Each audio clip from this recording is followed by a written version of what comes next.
Sa ganitong pagkakataon, mahirap mag-isa. Kapag dumating ang sakuna, ang pagkakaisa ay nagiging pag-asa ng bawat isa.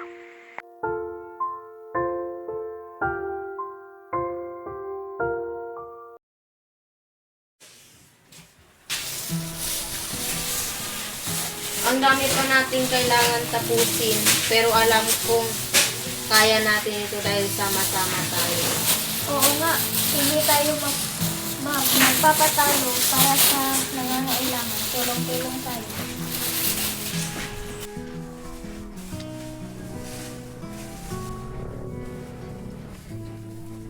Salamat po. Kung wala kayo, hindi namin alam kung paano kami magsisimula ulit. Walang anuman po, lahat tayo ay magtutulungan, walang maiiwan.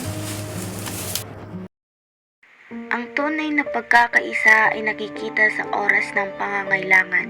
Ang bayanihan ay hindi lamang bahagi ng ating kultura, kundi isang sagisag ng lakas ng loob at malasakit. Kahit anong pagsubok ay kaya nating lampasan kapag may pagkakaisa. Sama-sama, walang maiiwan.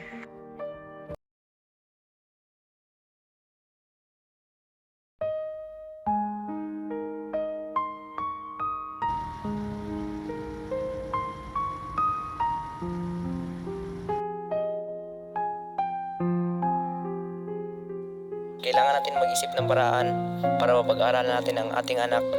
Oo, mahirap pero may magagawa naman. Oo, kakayanin natin to.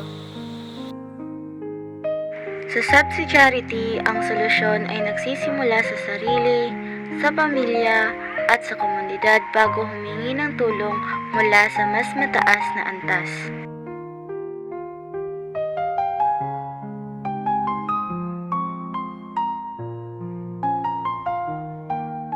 Nandito kami para tumulong, pero mahalaga rin ang bawat pamilya ay gamitin ang kanilang mga kakayahan.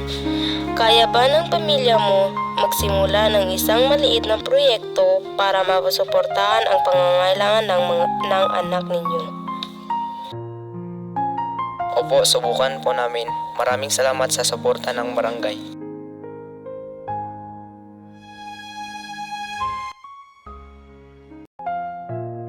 Ang prinsipyo ng subsidiarity ay hindi naglalayon na ipaubaya lahat sa mga nakakataas. Sa halip, ito ay nagbibigay daan upang maging makapangyarihan ang bawat isa na umaksyon at mag-ambag para sa kanilang kinabukasan.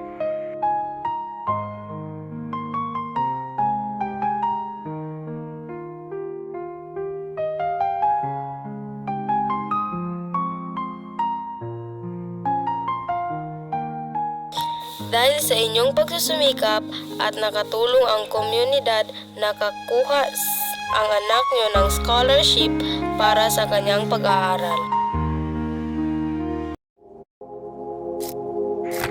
Ang subsidiarity ay nagtuturo sa atin na palakasin muna ang sariling kakayahan.